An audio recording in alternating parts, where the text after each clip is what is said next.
everything we need to know if you're starting off. So let's define what biology is in the first place. So biology is the study of life and everything that goes along with it.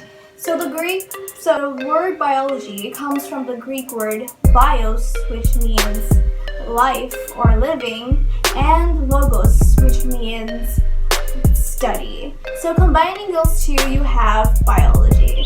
So yes, the Greeks were very creative with words back then. And let's tackle down with So they study basically the structure, function, growth, origin, and the evolution as well as distribution of living organisms. So there are at least umbrella fields of biology that each consists of multiple subfields. There's biochemistry, there is botany, there's physiology, there's cellular biology, and the list is going endless. So the cell theory states that the cell is the basic unit of life, and every living organism is composed of cells.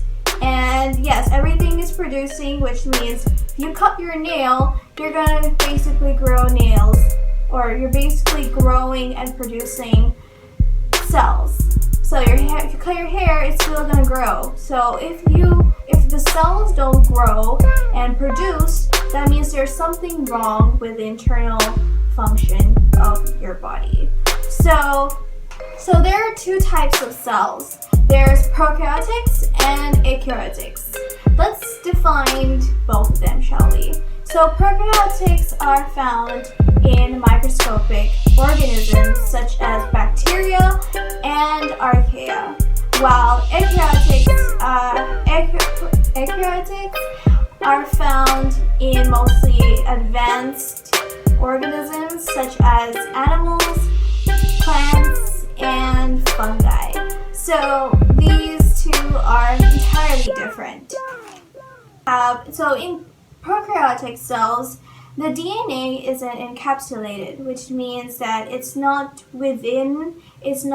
held in specifically within a nucleus, and the organelles are missing. So it's very incomplete. If you differentiate between the eukaryotics, they have organelles, while prokaryotics, they don't. So yeah.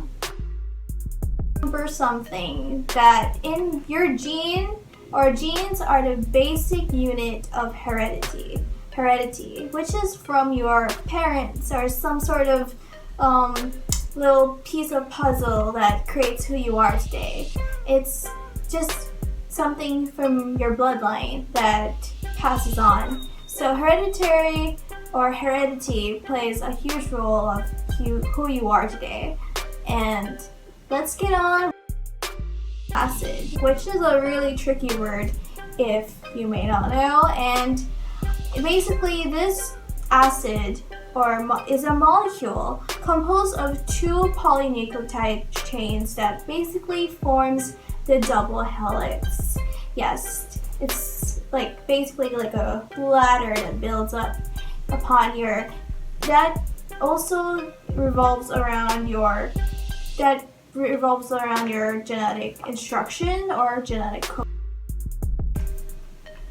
The theory of evolution by natural selection is the greatest explanation of how species became more diverse over time. And this concept is really great if you're understanding how the characteristics have changed over time, especially back then and now. Like they keep saying that we were from monkeys and stuff, and until now I think scientists are still trying to enhance the information of this certain concept in biology. Let's say your body temperature. You do not want your body temperature to go too high, too low, and everything needs to have a sustainability in terms of living and functioning. So that's why it's important to to drink some water if you're feeling like your body temperature is going low or high, and depending, your body is basically adapting to its inside and outside, if that makes sense. So yeah, that's a wrap for biology for beginners. I